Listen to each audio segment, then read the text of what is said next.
Cuando entré había 140 millones de deuda y cuando me fui dejé 39 millones de deuda y 25 millones en el banco. Y yo puse 3 condiciones: no me voy a afiliar al partido político, en la parte económica mando yo, o sea, porque claro, si yo voy a entrar para estar de comparsa y vaya a seguir haciendo lo mismo que se hacía, No entro. entonces, ¿qué ayuda voy a dar? Y la tercera es que yo no voy a cobrar ni un solo euro. Sacar una oposición de funcionario clase A es muy, muy difícil. Montar una empresa que vaya bien es muy, muy difícil. Las dos cosas son muy difíciles. Pero aquellos que elegisteis el puesto de funcionario, para ahorrar el dinero que yo tengo o que declaro, tendréis que haber nacido antes de Jesucristo.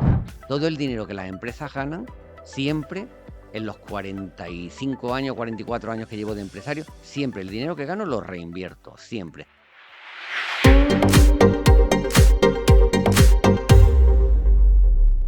Bienvenido a Generación Empresarial, Manuel.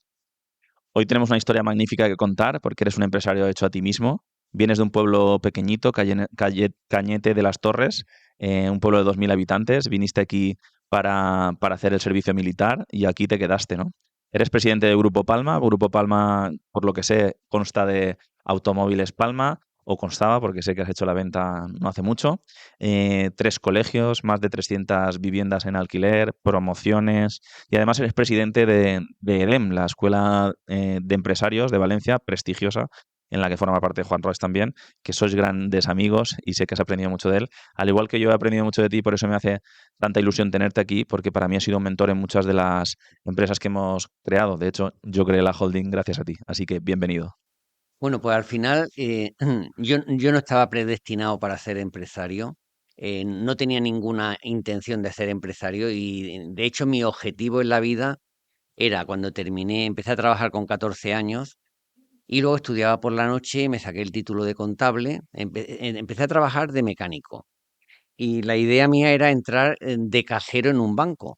Por lo tanto, no era mi objetivo. Y tuve la suerte de que me tocó el servicio militar, en aquel momento mala suerte, porque para mí era una desgracia venir tan lejos, a Valencia. Bueno, pues yo digo que la mili entonces era el Erasmus de ahora, ¿no? Fue la primera vez que yo salí a una gran ciudad, llegué a Valencia y empecé a preguntar a los soldados, entonces me dijeron que bueno, que los que estaban allí muy bien, me tocó sanidad, que los que estaban allí muy bien eran los pernotas. Y yo digo, bueno, ¿y para hacer pernota qué hace falta? Dice, tener familia directa. Entonces yo cogí la guía de teléfono, busqué uno que se llamaba de apellido Palma, me presenté en su casa y lo convencí que firmara que era mi tío. El hombre, pero bueno, hombre, pero si tenemos el mismo apellido y esto es para que me den más permiso, para poder salir más. Al final hicimos amistad y el hombre me firmó. Presenté los papeles y me dieron el pernota. Claro, los pernotas no podían desayunar, comer, ni cenar, ni dormir en el cuartel. Es verdad que iba solamente por las mañanas, pero yo no tenía dinero para... Hoy independizarse es muy difícil, en aquel momento era igualmente difícil y además con el inconveniente que yo tenía las mañanas que ir al cuartel. Pero bueno, rápidamente busqué unos soldados que tenían un piso, me alquilaron una habitación, empecé a trabajar por las tardes en un taller y bueno, pues más o menos iba mal viviendo. Pero tenía un coche, lo anuncié, lo vendí y aquello me fue bien. Y digo, bueno, con esto ya aguanto. Luego, con la mitad de ese dinero compré otro coche. Las tardes que no había trabajo en el taller, lo arreglé, lo volví a vender y aquello iba bien. O sea, ganaba. Entonces me despedí del taller y ya empecé a comprar y vender coches. Y así durante toda la mili. Y bueno, pues cuando terminó la mili me di cuenta de que aquello era un negocio, de que ahí ganaba mucho más dinero que en mi pueblo. Y ahí empezó todo. Por eso soy yo empresario, por el pernota. Si no hubiera sido el pernota, pues igual habría terminado trabajando en un banco de cajero. Y luego, casualidades de la vida, conseguí un trabajo en un banco. En enero de 2008 entré en el consejo de consejero, en el consejo de administración de Banco Urquijo, que he estado 14 años, y ahora estoy en el consejo consultivo del Banco Sabadell. Se dice, bueno, mira, al final el objetivo que perseguía solamente que en vez de entrar por abajo, Entró por arriba. entré por arriba. Pero bueno, esta es una anécdota, ¿no? Pero esta es, o sea, que al final cuando a mí me preguntan, ¿quién puede ser empresario? Cualquiera. ¿Qué conocimientos tenía yo de empresa? Ninguno, absolutamente ninguno. ¿Y Ninguno. cómo fue esa época? O sea, porque claro, tú te metes como pernota, no tienes dónde dormir, te buscas habitación y empiezas a trabajar en un taller. Y ¿Eh? por la mañana estabas de En el militar. cuartel y por la tarde en el taller. Y, Y las tardes que había trabajo, porque si no había trabajo no podía ir. Por lo tanto, al final, bueno, con ese dinero, pues más o menos iba pagando la habitación, iba pagando la comida, porque en el cuartel no podía ni comer, ni desayunar, ni cenar, nada. Y claro, y aún así no me llegaba el dinero, por eso tuve que vender el coche que tenía un Renault 8, lo vendí, me dieron 100.000 pesetas, y digo, bueno, con esto ya sí que aguanto la mili. Pero luego sin coche, pues la verdad es que es complicado. Entonces compré un C850 que me costó 50.000. Las tardes que no había trabajo lo arreglé y dije, bueno, pues oye, lo he dejado muy bonito y muy bien. Este está mejor que el R8. Y lo puse a la venta y lo vendí. Entonces también gané bastante dinero. Y cuando vi lo que había ganado, que era el equivalente a 4 meses trabajando todas las tardes, fui y me despedí. Le dije, ya no vengo a trabajar más. Y a Normal. partir de ahí ya empecé a comprar y vender coches. Llegó un momento que ya los compraba por lotes porque los sacaba más baratos. Me junté en el Paseo de la Alameda, allí aparcados, los tenía en la calle, con más de 10 coches. Claro, esa es la pregunta. ¿Dónde reparabas los coches que comprabas? Los reparaba en la calle, tenía mi caja de herramientas en la calle, y cuando tenía una reparación más importante, en el taller donde yo trabajaba, yo iba allí y lo reparaba. Si utilizaba el elevador, el foso o la gabina de pintura, me cobraba por utilizarlo, pero lo arreglaba yo los pintaba. Luego ya llegó un momento que ya no daba abasto y empecé a contratar a soldados que eran mecánicos para que trabajaran para mí. Yo le decía, mira, a mí me pagaban a tanto la hora, yo te pago lo mismo. Y pasé de ser el pobre del cuartel al rico. O sea, yo manejaba una cantidad de dinero de miedo. Con lo que dije, bueno, pero aquí está un filón. Aún así, no era consciente de que era empresario. Fue al final, cuando terminé el servicio militar, que la idea era volverme al pueblo, cuando me di cuenta que tenía más de 1.000.000 de pesetas, que había vivido estupendamente. Y yo digo, ¿dónde voy yo al pueblo? Pues me quedo haciendo lo mismo. Y con tanta suerte que yo la idea era buscar un trabajo y luego seguir comprando y vendiendo coches fuera del horario de trabajo, que nadie me dio trabajo. Con lo que seguía haciendo lo mismo, comprando y vendiendo coches en la calle, un año más, ese ya fue más duro, hasta que ahorré 3 millones y ya monté Automóviles Palma. Y bueno, ahí empezó y luego, bueno, pues ahí eh, auto- ¿Cómo salió? Cuenta la historia de Automóviles Palma. ¿Cómo empezó todo? pues empezó eso, comprando y vendiendo coches en la calle. Yo lo que me di cuenta es que nadie daba garantía en los coches que yo vendía, que eran viejos, y yo entonces lo que hice fue dar garantía total de piezas y mano de obra. Y aquello, bueno, pues la gente estaba entusiasmada porque además cumplía, o sea, porque este es un sector, entonces tiene muy mala fama. Y la gente venía, te compraba un coche, si tenía un problema se lo arreglabas, y entonces aquello se fue corriendo la voz, y en el año 85, o sea, 2 años y pico después de montar Automóviles Palma, ya vendían más de 1.000 coches al año. Luego compré un solar para hacer un concesionario, como al final me dejaron tirado en ese solar hice viviendas y ya monté una promotora de viviendas y ya seguí con esto.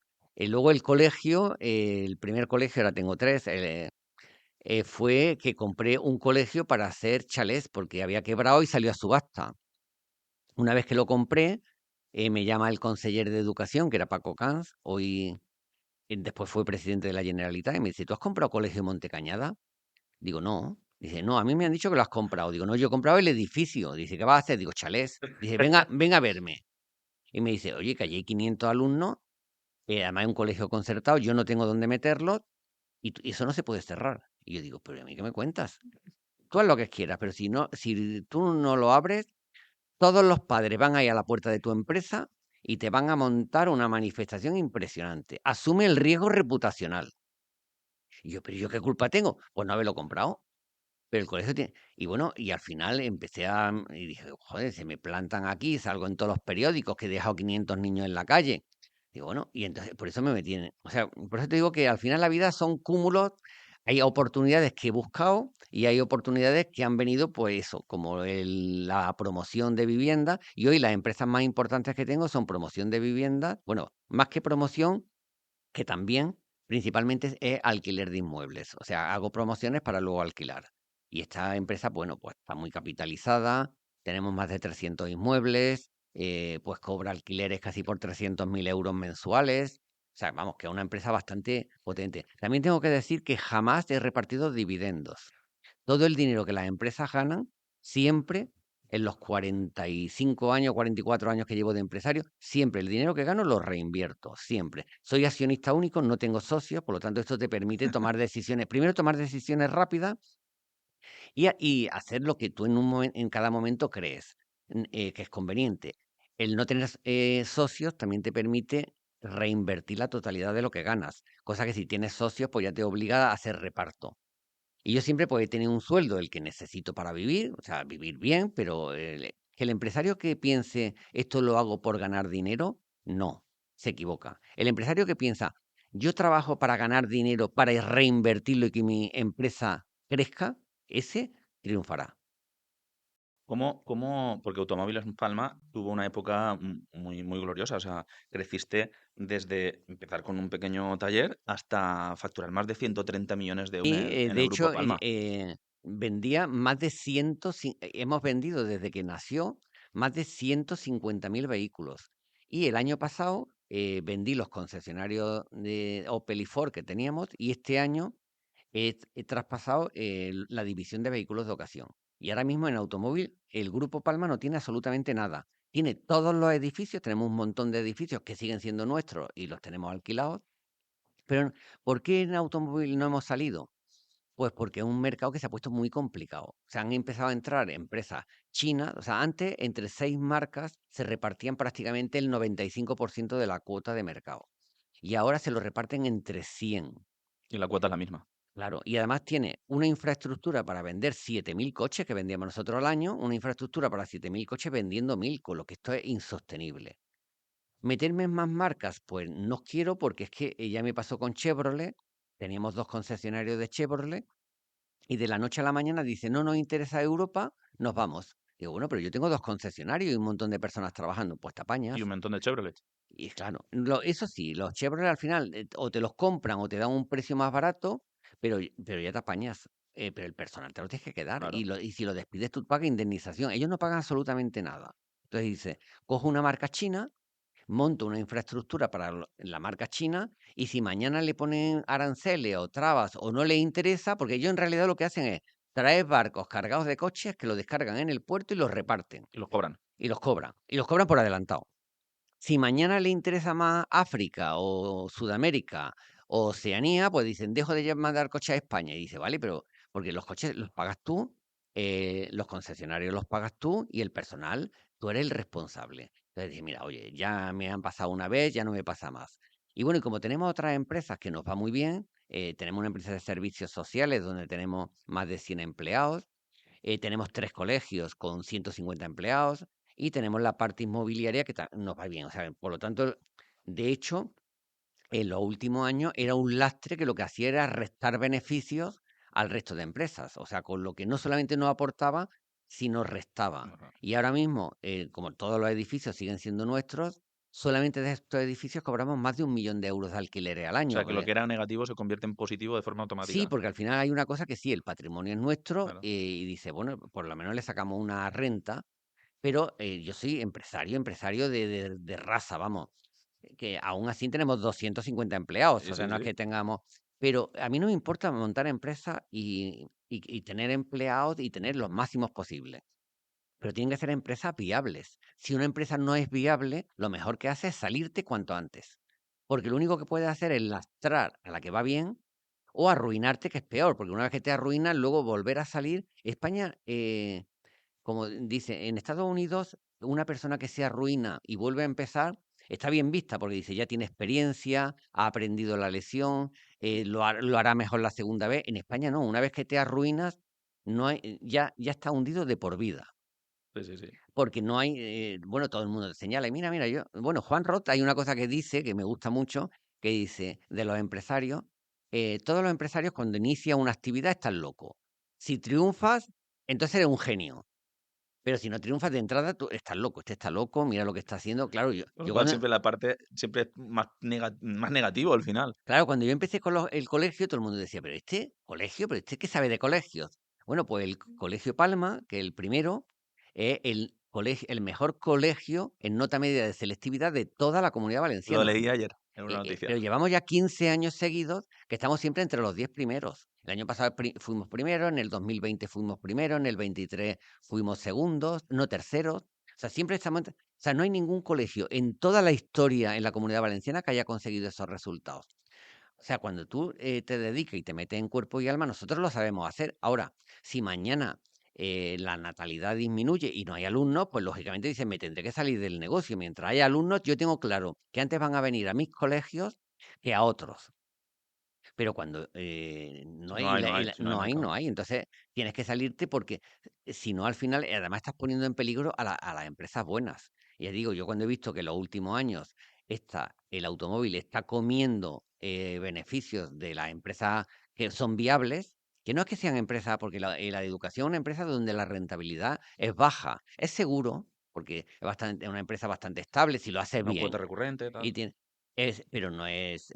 El servicio social es lo mismo, una empresa con mucha mano de obra, donde la rentabilidad es segura, más o menos segura, pero una rentabilidad pequeña. Yo no busco rentabilidades altas. En los alquileres pasa igual. Los alquileres te mueven entre el 4 y el 6% de rentabilidad sobre Y inversión. tardas muchísimo tiempo a recuperar la Tarda inversión. mucho tiempo. O sea, yo no voy buscando pelotazos ni voy buscando, pero voy buscando cosas que sean estables, que sean viables Es y un como poco el método Warren Buffett, ¿no? Que mira las sí, cosas a largo a plazo. largo plazo. Y como además no solamente lo miro a largo plazo, sino tengo claro que no voy a repartir dividendos, pues al final la empresa cada vez es más rica, cada vez es más sólida, cada vez más estable y cada vez le das más seguridad a todos, a proveedores, a empleados, a todos. ¿Cómo, cómo se lleva, porque has diversificado muchísimo, y cómo se lleva la gestión empresarial, ¿no? De automóviles, eh, educación, alquiler, el método es el mismo, la visión es la misma. Sí, yo tengo un método que lo tengo, pues claro, al final esto lo vas perfeccionando día a día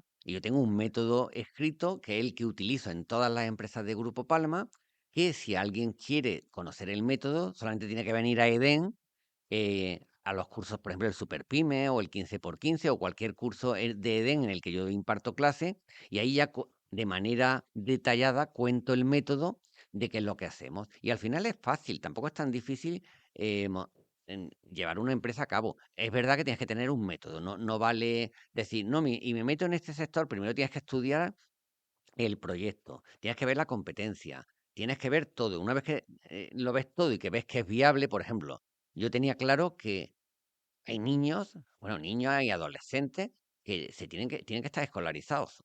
He visto que tiene enfermos mentales o que tiene discapacitados o que tiene personas de tercera edad que tienen que estar en un centro. Por lo tanto, dice, la necesidad existe. O vivienda, por ejemplo, ahora vivienda, que hay tanto vivienda, estamos con casi 200 viviendas que tenemos que estamos dando servicio a un montón de personas que necesitan una vivienda para vivir que muchas veces nos criminalizan, que parece que seamos, no sé, lo que se han creído. Y si el sector privado dijera, retiramos las viviendas del mercado, esto se hunde. O sea, porque el sector público no da la talla. Y no Y tiene además suficientes. estamos dando, decirme a mí que yo soy un gran tenedor y que soy como un poco menos, que estoy haciendo algo mal, es como decirle al del supermercado que está acaparando la comida. Dice, vale, pero es que si no, yo no tuviera la estantería, la gente de qué comía. Claro, ¿dónde las compro? Vete a los países comunistas donde vas a los supermercados y las estanterías están vacías y la gente no tiene para comprar. Ayer salía un artículo diciendo que los grandes tenedores deberían de donar sus viviendas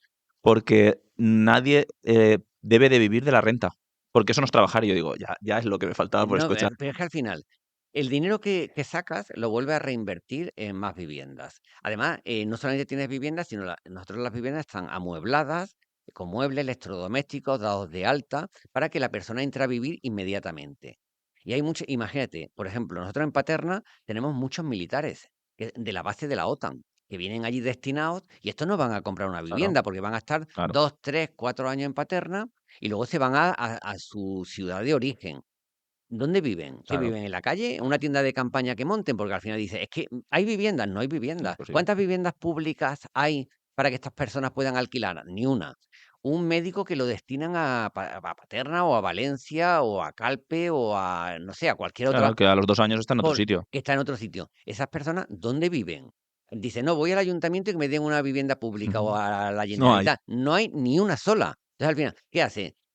Renuncia. Entonces, esto lo que está frenando el crecimiento, porque si tú quieres crecer, por ejemplo, ahora con Volkswagen, pues ya tenemos varios personas que vienen al centro de Volkswagen que van a trabajar en Sagunto de inquilinos. Pues son personas que vienen, y hay muchos que vienen para montar la fábrica. Cuando terminen la fábrica se vuelven Claro, a otro sitio. ¿Esta gente dónde vive? claro, ¿En un hotel? En un hotel claro. es inviable. Pues oye, pues Y que tengo que... tampoco hay disposición. Por eso te digo que estamos haciendo una labor social, pero una labor social importante, porque estamos invirtiendo mucho, mucho. Cada vivienda vale 200 o 250.000 euros. Y está invirtiendo un montón de dinero para dar servicio y encima yo soy el... Y ojo, y pagando impuestos, Claro. que cuando compra una vivienda paga la vivienda es lo que más impuestos paga de todo. Y te podría detallar todos los impuestos que paga y es una barbaridad, porque aquí cobran todos. Cobra la Generalitat, cobra el ayuntamiento, cobra el gobierno central. Uno la plusvalía, el otro el impuesto de transmisiones patrimoniales, el otro el IVA, todos cobran.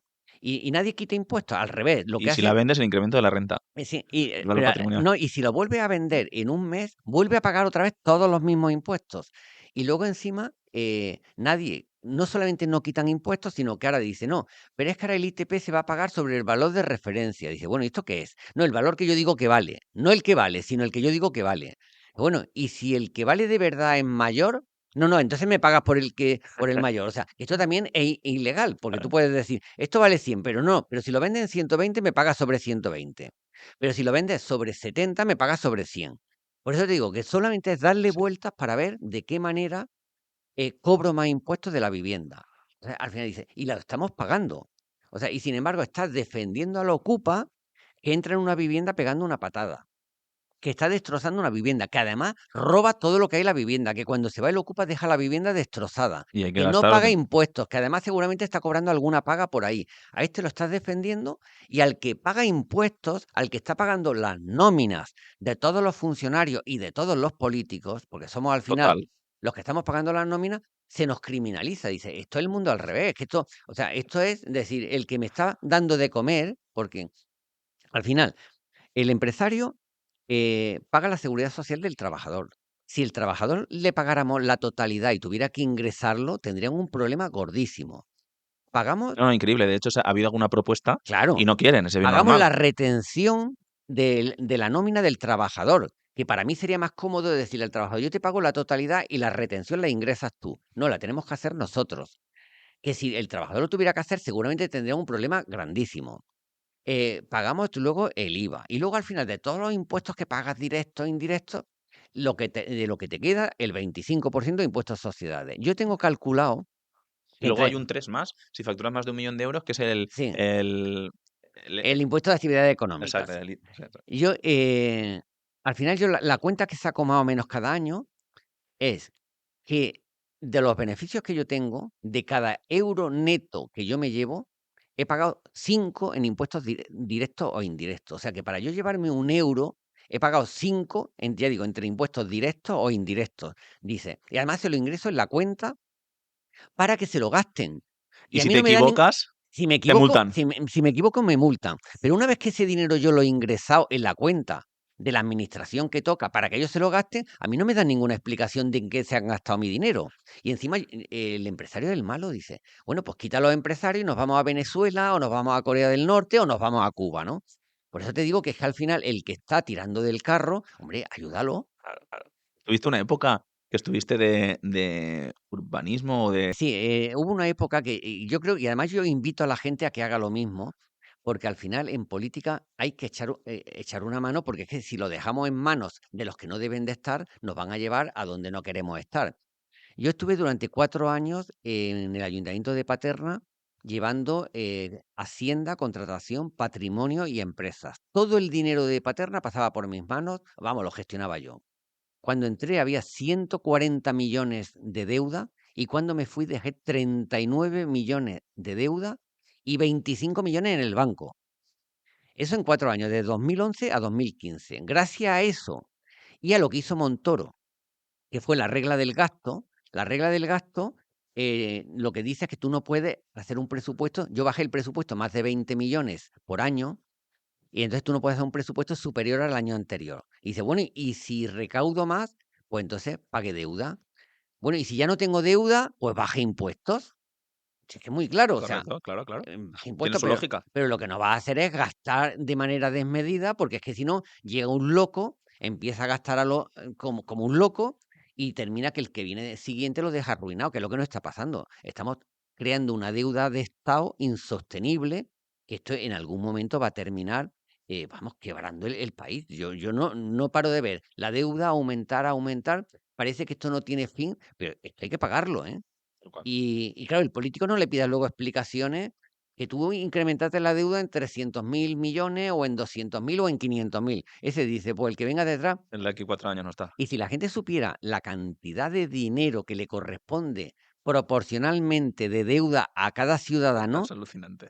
se echaría a temblar. Lo que pasa es que la gente, bueno, pues esto va funcionando y encima van diciendo, y la economía va bien. Hay una cosa que cuando dicen hemos crecido, yo digo, espera, al crecimiento que hemos tenido, si hemos crecido un 3%, resta el aumento de la deuda. Porque si hemos crecido un 2%, bueno, ha habido años del 10 y o al 14% creo que hemos llegado. Si tú creces un 5% la deuda de país sobre el Producto Interior Bruto, o sea, y luego crece el país un 3%, en realidad es negativo. Perdido en 4. Claro, o sea, otra cosa que diga, hemos crecido un 2% y hemos bajado o hemos mantenido la misma deuda. Dice, vale, ese crecimiento es real. Es como el que compra una casa y dice, oye, qué bien te va. No, no, pero tengo una hipoteca que la tengo que Claro, pagar, claro, ¿no? claro. Pues esto es lo mismo. Entonces, si al crecimiento de España le restamos el crecimiento de deuda, pues yo creo que estamos en negativo, pero vamos, en negativo bastante. Tal cual. Además, es importante que lo sepan, que tú lo primero que hiciste cuando entraste como político en tu ciudad, es que no cobrabas. O sea, no Sí, tenías sueldo. Y además te sacaron el periódico. sí, yo cuando entré, lo primero que me o sea, bueno, a mí dije que no. Entonces me dice, es que los empresarios siempre os quejáis y cuando se os pide ayuda dais un paso atrás. Y me cogió el día tonto y dije, vale. Y yo puse tres condiciones. No me voy a afiliar al partido político.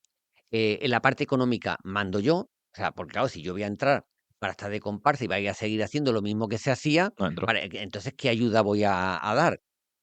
Y la tercera es que yo no voy a cobrar ni un solo euro. Pasé 4 años, no solamente no cobré ni un solo euro, sino no pasé ni un ticket de un café. Cada vez que yo me iba a comer con el interventor, con alguien, siempre pagaba de mi bolsillo. Y me decía, pero hombre, esto es del ayuntamiento. Y yo decía, sí, sí, pero mañana sale en el periódico que yo he pagado una comida de 60 euros del ayuntamiento y me van a tachar de lo pago de mi bolsillo y a mí nadie me colorea la cara, ¿no? Sí, sí, eso lo hice porque es que al final Aún así te sacaron el periódico.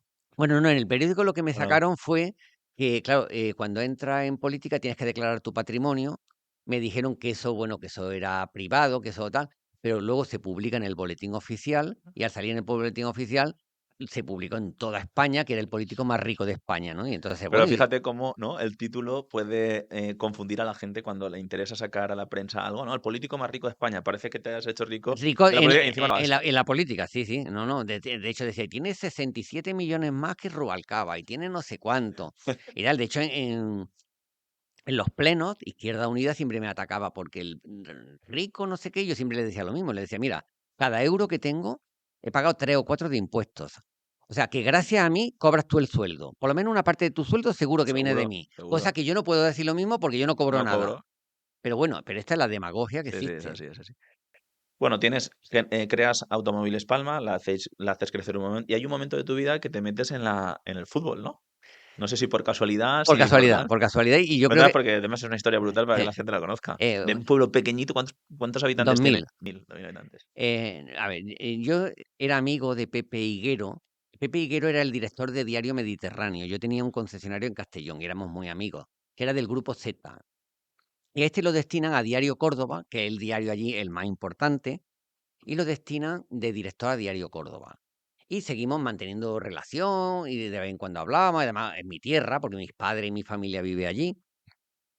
Bueno, total, que yo estoy en... Y un día me llama que los jugadores se habían encerrado porque no cobraban. Oye, que quiero hacer una reunión con empresarios cordobeses, vente, porque va a venir uno de Madrid, quiero que vengas tú, luego va a venir Miguel Castillejo, que era el presidente de Caja Sur, no sé, bueno. Y yo fui, pues bueno, mira, voy, lo veo a este, lo saludo y veo a mis padres. Llego a la reunión, empezamos allá a hablar, a tal, y este Pepe Higuero, no, y presidente tú, que tú eres muy, y tú presidente, y tú tal. Bueno, pues, vale, pues yo presidente, venga, va, me tiro adelante. Pero cuando llegó la hora de poner dinero, desaparecieron todos. Todos. Y digo, hostia, aquí yo la idea era, bueno, ponemos cada uno una parte y luego nos bueno, con lo que ya me había comprometido, bueno, y al final me lo quedé, estuve, no llegó a 2 años Y la temporada 99-2000, el Córdoba tuvo 917 millones de pesetas de beneficio. Lo dediqué todo a pagar deuda y cuando, De hecho, lo compraste con una deuda brutal, ¿no? sí, 1.400 millones. Y cuando lo vendí, era el club más saneado de la Liga de Fútbol Profesional. Estábamos en segunda A. Yo siempre decía, yo siempre juego fuera porque yo vivía en Valencia. Y cuando jugaba con el Levante, el Villarreal, que entonces estaba en segunda, o el Elche, que estaba en segunda, cuando jugaba con esto, decía, es cuando juego en casa. Porque claro, si jugaba en Córdoba, era en Córdoba. El Si jugaba en valenciano. Salamanca o con el Compostela, bueno, con los que había entonces en segunda, fue una etapa muy bonita, porque sí que estaban en las reuniones de la Liga de Fútbol Profesional, cada 15 días nos juntábamos. A ver, entonces estaba de presidente eh, Gaspar en el Barcelona, estaba Jesús Gil, que Jesús Hostia. Gil nos hicimos muy amigos y era un crack, estaba Lorenzo Sanz, estaba Lopera, bueno, la verdad es que había lo mejor de cada casa, ¿no? Y lo pasé bien. Pero mira, cuando presento que habíamos ganado 917 millones y que el club estaba saneado y tal, me habían preparado una pancarta y ponía, Palma pesetero, gástatelos. Me pegaron una pitada como si hubiera cometido un delito. Y yo digo, pero bueno, he venido con el club quebrado, lo saneo, es el club más saneado de la Liga de Fútbol Profesional y me estáis pegando esta pitada. Digo, ¿en qué mundo me he metido yo? Este no es mi mundo. Y aquí fue donde decidí que de ahí me iba, ¿no? Pero bueno, me fue bien, fue un poco eso, vanidad, porque al final sales de migrante pobre. Y claro, vuelves pocos años después, siendo el presidente del club, iba por ahí firmando autógrafos, en fin, fue una etapa De hecho, bonita, ¿no? tuviste una anécdota, ¿no? Que contaste en tu pueblo que iba a ir el presidente del Córdoba Sí, y el un día amigo. que Sí, fuimos al notario a hacer los papeles de la compra, esto era un sábado por la tarde, y entonces un amigo mío de toda la vida, que es el presidente de los equipillos de fútbol de allí del pueblo, me dice, oye, esta tarde hacemos la entrega de premios a los chavales y tal, vente, me vio allí en el pueblo, y digo, pues sí que voy, vale. ¿A qué hora? Tal hora. Y dice, va a venir el presidente del Córdoba. Claro, esto yo lo llevamos bastante en secreto. Vale, vale, pues vendré. Y claro, yo me fui a esto y aquello tardó bastante, porque además esto lo quería el diario Córdoba sacarlo en exclusiva, que sí que estaba el periodista allí. Y al final llegué a las 11 de la noche al pueblo. Y digo, me acerco. Y voy y le digo, dice, pues ya ha terminado, qué pena que no hayas venido, ha estado muy bien. Y le digo, y yo de broma le digo, el presidente del Córdoba ha venido y me dice, no, no ha podido venir. Pero el caso es que me confirmó que venía. Y digo, al final sí que ha venido, ¿eh? Y me dice, no, no, no ha venido. Digo, que sí, hombre, que sí, que ha venido. No, que no ha venido, joder. Digo, ¿lo tienes delante? Y aquel me mira y dice, venga, que no ha venido. Y bueno, y yo me fui a mi casa, no le di más explicaciones. Al día siguiente, cuando sale en el periódico, aquello corrió como la pólvora. El primer periódico que llegó al pueblo ya lo sabía todo el mundo. Y llegó a mi casa corriendo, me despertó. Ah, Tal, y yo digo, pero si te lo dije anoche. Yo creía que era una broma. Sí, sí, bueno, cosas de estas, sí, ¿no? ¿Qué, sí, qué, sí, qué sí. ocurre? Bueno, ¿Cómo se lleva? Porque 40 años empresarios habrá habido etapas de todo tipo. Habrá habido momentos muy de economía bollante, ha habido momentos de economía pues, en la crisis de 2007, por ejemplo. ¿Qué haces diferente para continuar en el tiempo? ¿Has hecho alguna cosa diferente que ha hecho que siempre hayas tenido éxito? no, siempre no he tenido éxito. Yo al final, los empresarios, y el empresario que diga, siempre me ha ido bien, miente. O sea, no, no nos engañemos. Tú tomas decisiones acertadas y tomas decisiones equivocadas. Y hay veces que ganas y hay veces que pierdes. Pero cuando tú tienes una empresa sólida, cuando pierdes, como he hecho yo en el automóvil, me retiro de ese negocio y me sirve de experiencia. Y cuando ganas, dices, pues invierto más dinero en este negocio o en esta empresa que funciona mejor, ¿no? Pero al final tiene equivocaciones. Pues yo sé que en 2007 o 2008 reventaste el mercado, es decir, vendíais más furgonetas que nadie. Sí, en 2008, una de las cosas buenas que yo me pasó en 2008 es que, siendo ya consejero del banco, el presidente de Sabadell, en un consejo dijo, en los próximos años la materia prima más valiosa va a ser el dinero. Y yo digo, ¿por qué? Dice, porque bueno, hay mucha desconfianza entre bancos, ha caído Lehman Brothers y ya los bancos no se fían de prestarse dinero unos a otros. El Estado necesita mucho dinero para financiarse y tampoco se fían los inversores extranjeros de prestar dinero. Los bancos vamos a tener que invertir más en deuda pública. Entonces va a haber mucha, mucha escasez de dinero. Y a mí aquello dije, oye, pues si esto debe de ser serio. Y yo tenía una financiera con el Banco Valencia que se llamaba Asquiera y había que hacer una ampliación de capital. Entonces yo le digo, mira, oye, que me salgo porque no le conté nada, sino que me venía mal, que quería invertir en otra cosa, y me dice, pues si te sales, eh, te recompramos las acciones, pero a valor nominal, sin plusvalía. Dije, vale. Y entonces cogí un montón de dinero. Y empecé a hacer eso, las cosas que no eran importantes, a salirme de ahí y a tener tesorería, porque digo, si dice esto, por lo que efectivamente vino la crisis de 2008, 2009, 2010, y a mí me cogió muy bien económicamente y pude, perdía dinero con las empresas tradicionales, como todo el mundo, pero tenía dinero para invertir en cosas que eran bastante baratas, o sea, que eran cosas que estabas comprando a la mitad de lo Claro, que valía. ¿Cuál es el problema? En aquel momento, si tú tenías 10, pasó a valer 5. Si tú tenías una deuda de 6, al final tu deuda era superior a tus activos y entonces el banco embargaba y te arruinabas. claro. Y esto fue los más locos que no tenían más deuda. No es que tenían más deuda, porque si no, no le habrían dado esa deuda, Claro. sino... Entonces dice, todos mis Sí, pero activos, tenía un apalancamiento muy alto y muy entonces, alto, todos mis activos en aquel momento bajaron a la mitad. O sea, yo era consciente de que si yo quería vender algo, valía la mitad de lo que valía un año antes. Pero bueno, pues no vendo, pero eso por un lado, pero no tenía apalancamiento, entonces sí que tenía dinero para decir, bueno, como ahora vale la mitad, pues aprovecho pues para comprar más activos, ¿no? Entonces a mí me fue bien en ese aspecto. En el otro perdí dinero como perdieron pero todos. vendiste muchas furgonetas en una época. Ah, bueno, Tuviste, sí, lo de las furgonetas es que dejamos de vender furgonetas porque no vendía nadie es furgonetas. una creatividad muy, muy, muy elevada, o sea, muy, muy No grande. vendía nadie furgoneta. Claro, nosotros somos, bueno, éramos en aquel momento los que más furgonetas vendíamos de toda España. Hostia. Y de pronto llamaba a la empresa, oye, que el renting te vence, oye, que la furgoneta ya tiene 4 años y tal, ni te recibían, pero vamos, ni caso. Entonces lo que hice fue ver vallas publicitarias y digo, oye, vamos a cambiar el chip. Entonces veíamos una valla publicitaria de una empresa y le llamábamos y le decíamos, te vendo, he visto una valla que tiene en tal sitio, te vendo 2 vallas publicitarias por menos de lo que estás pagando por una. Y ya te recibían. Cuando te recibían, teníamos un tríptico muy bonito que decía, déjate ver. Entonces le decíamos, eh, una furgoneta rotulada por las dos caras, a 60 meses sin intereses, o sea, bueno, sin intereses no, pero sin entrada. Y la cuota es menor de lo que pagas de la valla. Por lo tanto, si quitas la valla esa, tienes una furgoneta rotulada que tiene 2 vallas, que Y en movimiento. va pegando vueltas por ahí, te van viendo todo el mundo. Y aquellos, claro, echas cuenta y dices, pues es verdad. Y entonces, a la misma velocidad que yo vendía furgoneta, iban cayendo vallas publicitarias.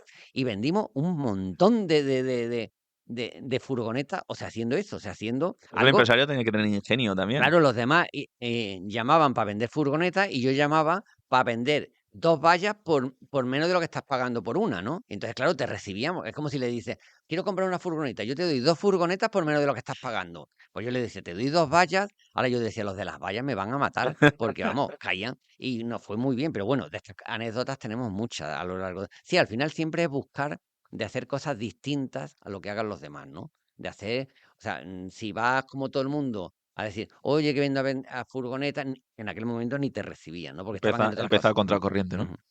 Y bueno, eres presidente de Grupo Palma, tienes la empresa de alquileres, sé que tienes una holding y demás, pero también has sido durante mucho tiempo presidente de EDEM, la Escuela de Empresarios de Valencia. Sí, he estado 12 años y casi 12 años y medio de presidente y ahora soy vicepresidente primero, sí.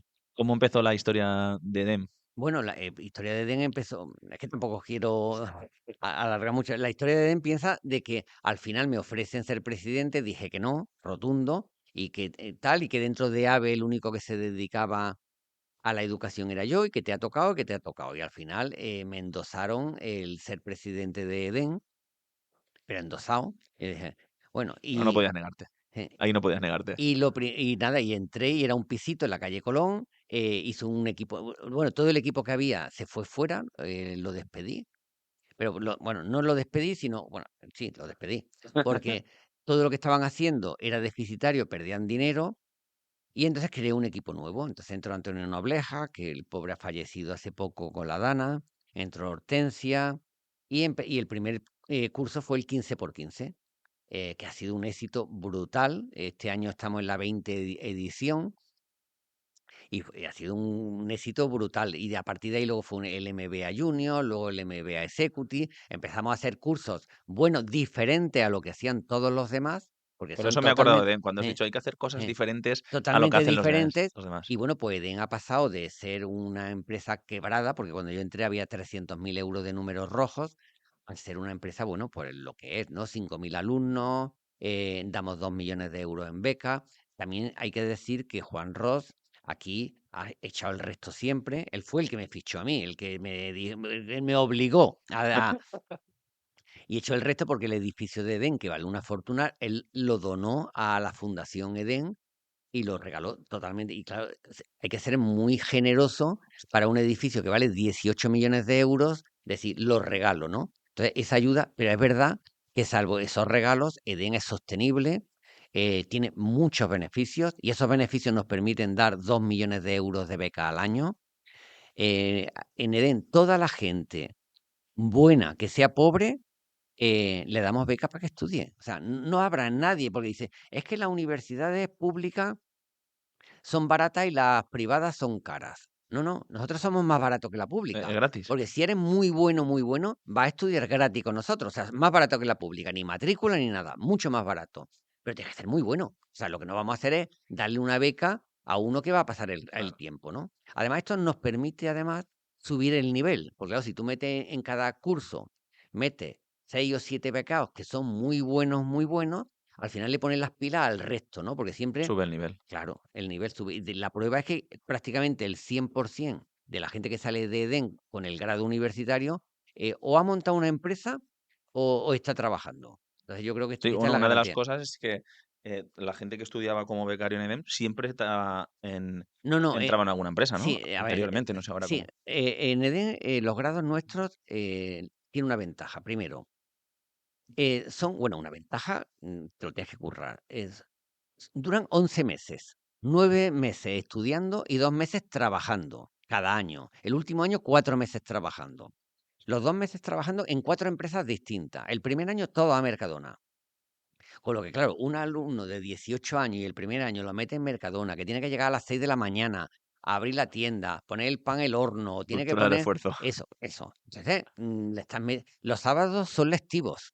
Claro, porque al final lo que le decimos es, si tú quieres montar una empresa, la empresa es esfuerzo, esfuerzo, esfuerzo. Si no quieres esfuerzo, vete a otro sitio. Claro. Entonces, esto, claro, salen muy preparados, porque además de que salen muy preparados académicamente, salen muy preparados mentalmente para trabajar.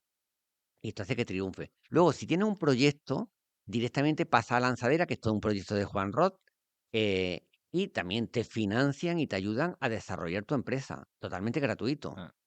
Y luego ya, si ya la empresa cuaja, ya pasa a Ángel, que ya esto ya te mete mucho más dinero, ¿no? Y si no, luego hay mucho, claro, ¿qué ventaja tiene estudiar en Edén? Un empresario manda a su hijo a la universidad y tú siempre quieres imitar al que te forma. Si el que te está formando es un funcionario, pues tú quieres ser funcionario. Si el que te forma es un empresario, tú quieres ser empresario. Entonces, un empresario dice, mando a mi hijo a la universidad y cuando termina, quiere sacar la oposición de funcionario. Entonces, claro, oye, entonces, ¿qué hago yo con la empresa? Cosa que aquí tienes la garantía de que tu hijo va a salir queriéndose comer el mundo y queriendo ser empresario. Yo a los alumnos del grado siempre le hablo eh, de, pregunto, ¿quién quiere ser funcionario clase A? Bueno, hay algunos que levantan la mano, después de haberle dicho que aquí queremos ser empresarios.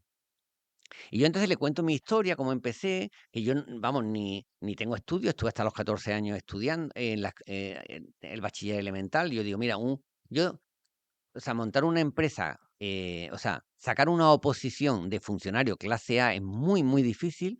Montar una empresa que vaya bien es muy difícil. Las dos cosas son muy difíciles. Pero aquellos que elegisteis el puesto de funcionario, para ahorrar el dinero que yo tengo, o que declaro, tendréis que haber nacido antes de Jesucristo. Por lo tanto, a partir de ahí, elegir. Y a partir, vuelve a preguntar y a todos, no, empresario. O sea, esa es la ventaja de que ya le están metiendo en vena Claro. el decir, oye, monta empresas, que, a ver, que tiene que haber funcionarios.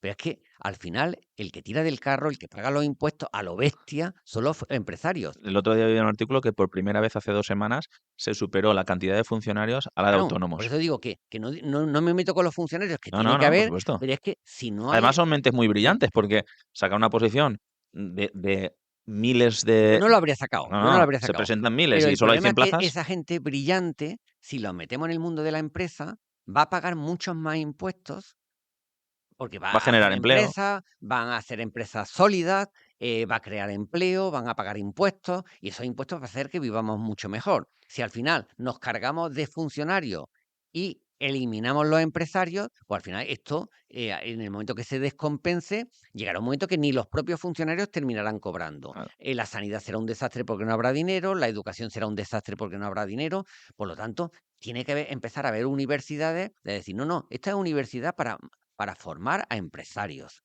porque necesitamos empresarios y ojalá hubiera 2 millones de empresarios más en España. Y si hubiera 2 millones de empresarios más, bueno, seremos un país muchísimo más rico y funcionaríamos muchísimo mejor. De hecho, si te das cuenta en España, además eso también lo dice Juan Roch, que las zonas donde más empresas hay, País Vasco, tal, siempre han sido zonas muy ricas en Sí, España. claro, no, no, Donde más empresas hay es donde más si no falla, la porque, economía ha porque al funcionado. final el empresario es que paga una barbaridad. Ya he explicado antes los impuestos que pagas, directos e indirectos, pero pagas mucho.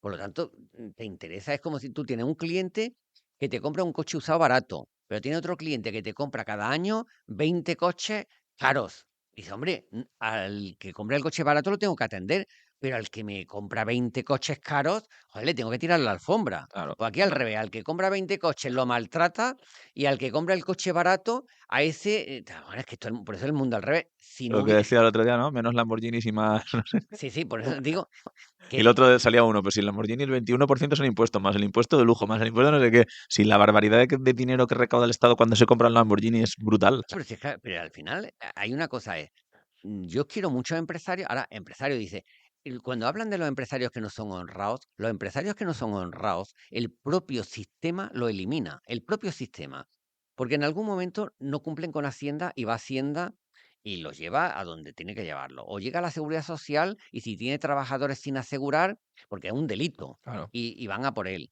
O llegan los bancos y dejan de darle financiación porque en el momento que haga algún desfalco, alguna cosa rara, dejan de darte financiación. Si no Los, paga bien prove- a sus los empleados, proveedores dejan de trabajar contigo. Los empleados se te van si el empresario no les paga. Por lo tanto, un empresario, si quiere triunfar, tiene que ser muy, muy honrado.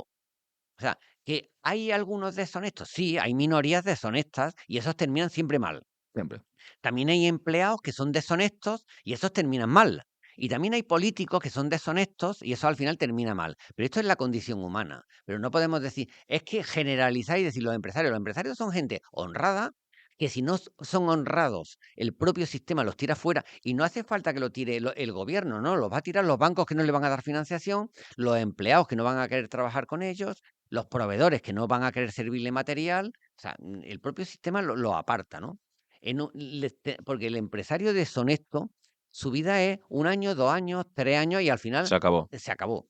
El empresario que está 40, 50 años y monta una empresa sólida, ese es una persona honrada, carta cabal, porque si no fuera honrado, no estaría ahí. Tal cual. ¿Cómo haces para gestionar tantas empresas diferentes eh, y no podrás estar en todas, evidentemente? ¿Cómo has captado talento? ¿Cómo mantienes el Lo talento? primero tienes que tener un modelo. Cuando tú tienes un modelo, es fácil porque es seguir ese modelo, que ya digo que este modelo yo lo cuento en Edén y si alguien quiere que venga y de verdad y lo comparto sin ningún... mira, Sí, vamos, sí. no De tengo hecho, ningún... yo he asistido y lo Por he eso, visto muchas veces. entonces tienes que tener un modelo. Una vez que tienes un modelo, luego este modelo, pues tú es seguirlo. Al final yo digo que lo que se mide mejora y lo que no se mide no existe. Entonces tú tienes un modelo y luego tienes que tener personas válidas. Lógicamente, la mayoría de personas que están en puestos de responsabilidad son muchísimo mejores que yo. Entonces, esta otra, y hay gente muy buena, pero esta gente muy buena, tú le tienes que dar un modelo a seguir. Es decir, este es el modelo que funciona y además es un modelo vivo, que si en un momento dado ves que algo es mejorable, lo mejoras y lo cambias. Y entonces, y permanentemente estamos haciendo cambios para que sea mejor. Pero tú tienes un modelo, lo sigues, que vale para todos, donde, bueno, pues está especificado todo, recursos humanos, en venta, en fin, todo. Y lo pones en marcha. Entonces, monta una empresa monta el modelo, luego hay un seguimiento, hay un control de que el modelo se está haciendo y se está cumpliendo, y luego tener un equipo ¿Crees válido. que es importante eso, no? Lo de rendición de cuentas, ¿no? O sea, es decir, controlar que se están haciendo las cosas y que la gente entienda que se deben hacer. Es decir, que el modelo se siga. Porque Nosotros claro, hay mucha gente, creamos un proceso y a veces nos pasa a los empresarios que no seguimos el proceso y ya está. Entonces fallamos por no tener alguna a ver, rendición de ese proceso. el éxito de mis colegios es que hay un modelo y se hace un seguimiento. En el 95% de los colegios, por no decirte el 99%, no hay un modelo. Entonces, cuando tú tienes un modelo y haces un seguimiento, lógicamente, oye, si el que falla el alumno repite, si el que falla el profesor va fuera.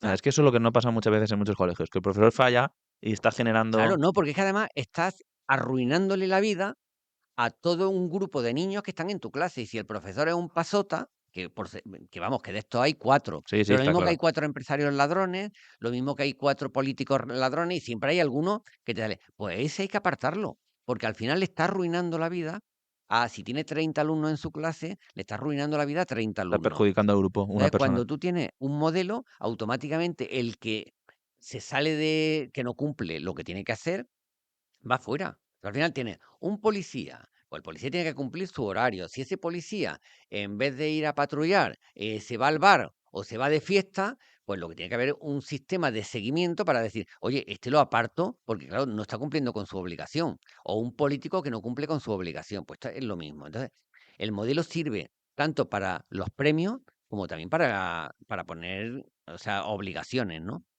Y ya digo, lo que no se mide, no existe. Ya. Y cuando tú una cosa la mides, tú haces un modelo, tiene unos procedimientos y esos procedimientos permanentemente se está controlando de que se cumplen.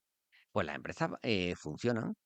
Y una cosa importante que quería preguntarte es, ¿cómo se hace que ese modelo para actividades tan diferentes funcione igual? Es decir, ¿cuál es la visión de la empresa, del grupo? Al final, lo que te comentaba, primero buscar cosas que sean diferentes a lo que hace Diferenciarse. la competencia. Tú tienes que mirar qué es lo que hace. Primero, estudiar la competencia muy bien. Estudiar muy bien las necesidades del cliente. Cuando tú tienes claras las necesidades del cliente y tienes claro lo que hace la competencia, tienes que buscar algo que sea mejor o diferente, pero que aporte valor de lo que necesitan los clientes. Y si le busca algo que sea diferente y que le aporte valor, desde luego el cliente lo va a necesitar. Imagínate que mañana dice, yo soy capaz de sacar un teléfono que en vez de tener el teléfono en la mano, no lo necesito, sino que en el reloj y con manos No verás. libres, pues no sé, todo lo que sea diferente, que aporte valor, automáticamente eso va a funcionar.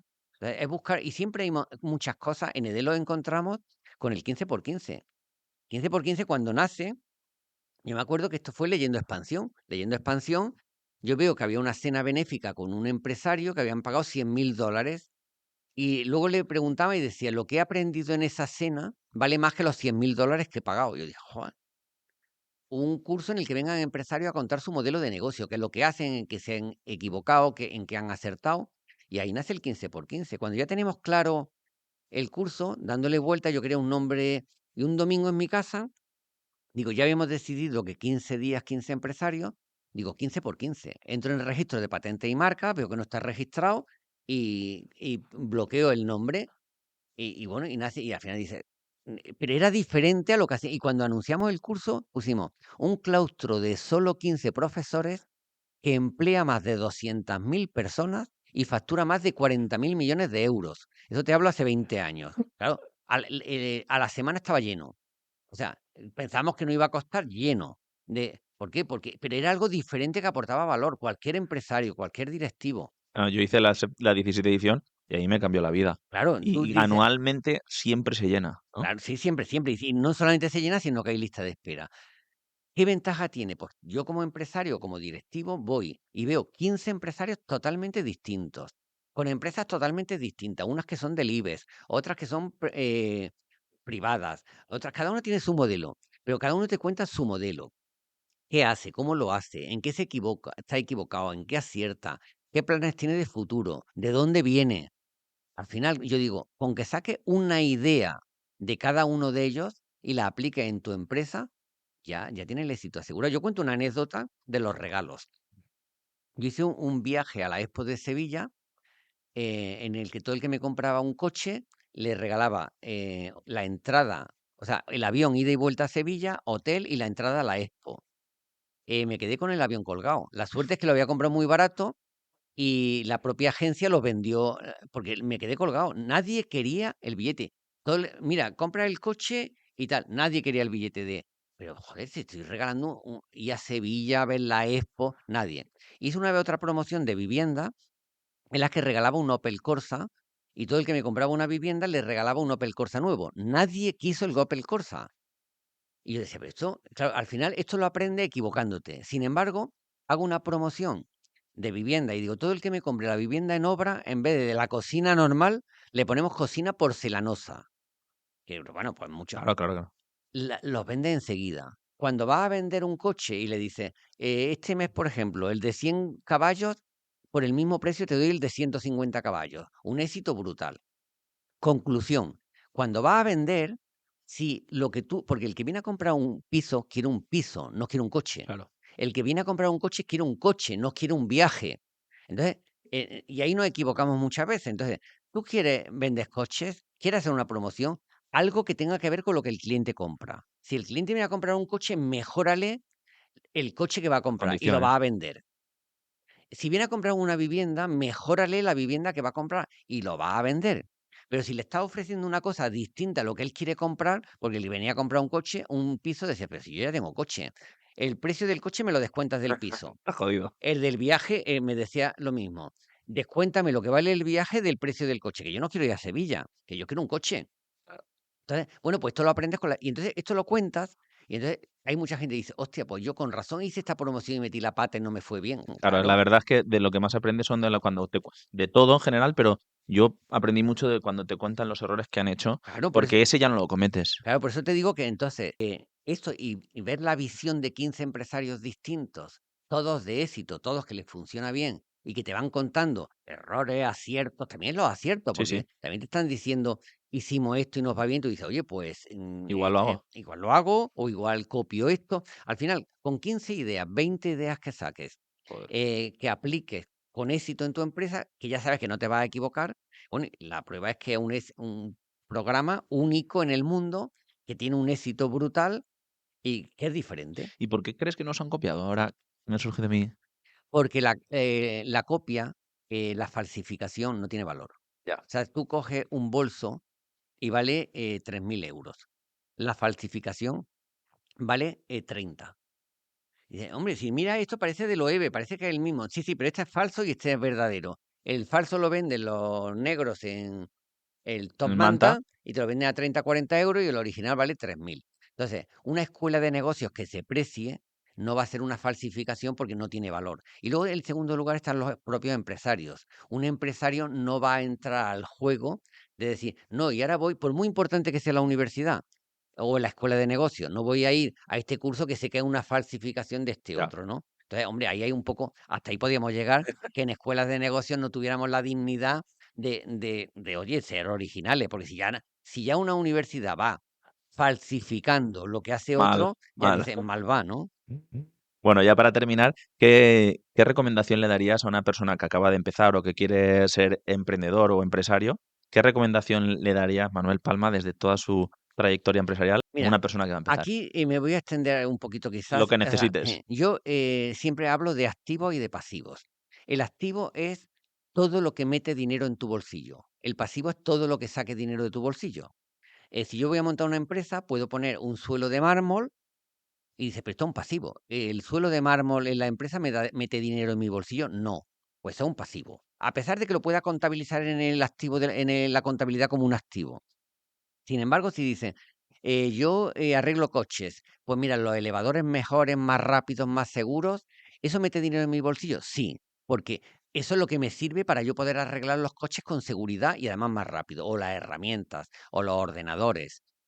La formación es un activo. Mientras mejor tenga formado a mis empleados, mejor van a hacer el trabajo y eso es un activo porque mete dinero en mi bolsillo. Entonces, siguiendo esa regla básica del activo y del pasivo, pasivo es, por ejemplo, a un particular le diría, tú tienes tu casa donde vives, eso es un activo porque es donde vives. Pero si tienes una segunda casa de vacaciones, es un pasivo porque eso lo único que hace es sacar dinero de tu bolsillo.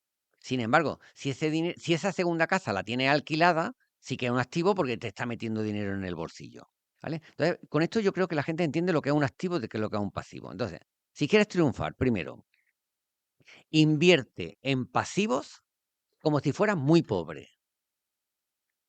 Suelo, dice, oye, pues en vez de Gres, pongo que un saldo de que tiene Pamesa que le ha sobrado y que es más barato. Tú como si fueras pobre, invierte todo lo que sean pasivos como si fueras pobre. Invierte en activos como si fueras rico. Tú al final dices, esto me entra dinero en mi bolsillo, ¿vale? Pues ahí A muerte. invierte lo que haga falta y lo que sea necesario. Y si te tienes que endeudar para un activo, endeúdate porque ese activo te va a dar renta o dinero para poder pagar la deuda y la empresa crecer. Entonces, invierte en activos como un rico, gasta en pasivos como un pobre.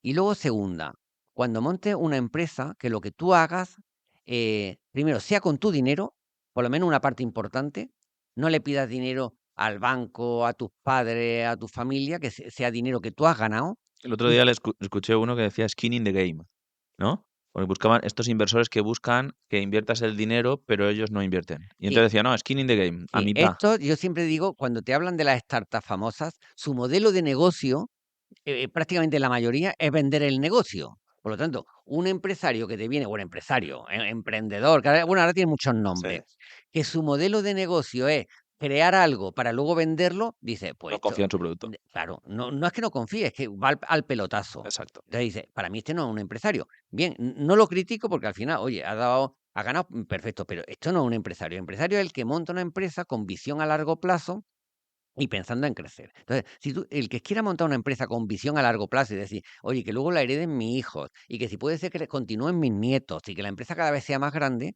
este tiene que tener claro que cuando vaya a montar la primera empresa, el dinero para montarla, por lo menos una parte importante, sea suya. Otra puede ser con financiación, nunca de los padres, nunca de hermanos, nunca de familiares, suya.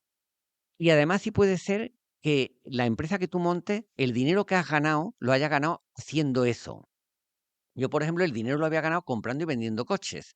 Por lo tanto, yo ya sabía de eso. Tenía mi dinero ahorrado, que me costó horrores ahorrarlo, pero ya el dinero era mío y sabía de qué iba el negocio porque ya lo había ganado haciendo eso. Todos los que cumplan esos requisitos, 90% van a triunfar. El que entre en un negocio porque le ha contado un amigo, o porque le ha dicho el vecino, o porque hay uno que le dice entra conmigo y tal, estos tienen muchas más posibilidades de quebrar. Y bajo ningún concepto les recomendaría que metan a familiares, a los padres. Porque al final hay muchos padres que han perdido la casa, que han perdido por avalar al hijo en un préstamo para la empresa. No, o sea, esto es sagrado. Porque, hombre, bastante han hecho con criarte, con darte una educación, Como como para que para... encima lo arrastres y por lo que sea te va mal. A mí también me podía haber Sí, ido sí, mal. por supuesto. Lo arrastres y pierdan lo que tienen, ¿no? Eso es una lección muy buena porque además a mí me ha pasado de meterme en un negocio que no entiendo y no irme bien. No era una gran inversión, pero no entiendo. Entonces nosotros, yo en este caso, que soy el máximo accionista, nos metemos solo en negocios que entendemos. Oye, entendemos de construcción, pues todo relacionado con la construcción.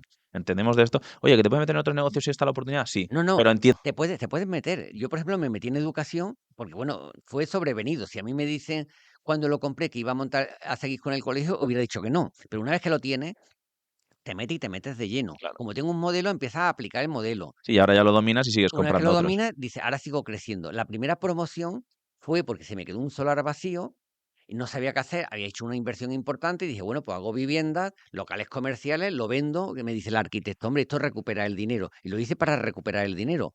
Pero lo hice y gané dinero. Y digo, bueno, pues oye, pues esto es no está mal. ¿No es mal negocio? Aún así, siempre he sido muy prudente. Cada 2 años hacía una promoción. Cuando ya la tenía terminada y vendida, hacía otra. O sea, Sin apalancarse demasiado. sin apalancarme demasiado.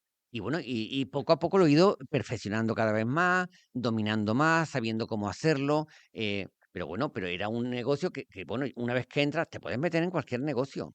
Y luego hay otra cosa, te puedes meter en un segundo negocio, siempre partiendo de la base que dice, yo tengo un sobrante que voy a destinar a esto. Si me va mal, bueno, pues pierdo eso, pero mi negocio principal no lo pongo en peligro. O sea, Claro. que no va bien, oye, pues lo potencio. Que va mal, oye, pues lo descarto. O sea, yo digo una cosa, que cada sol tiene su ocaso. Lo que tú estés haciendo hoy en algún momento va a dejar de funcionar. Por lo tanto, sí que tienes que ir buscando nuevas oportunidades, nuevas empresas, pero siempre con la sensatez. Cuando tú quiebras, una empresa quiebra, un empresario quiebra, hay muchos que no es culpa de ellos. Bueno, no es culpa de ellos. Bueno, sí, porque al final le ha venido por lo que sea mal, han perdido su patrimonio, porque el empresario, el que se lo juega todo.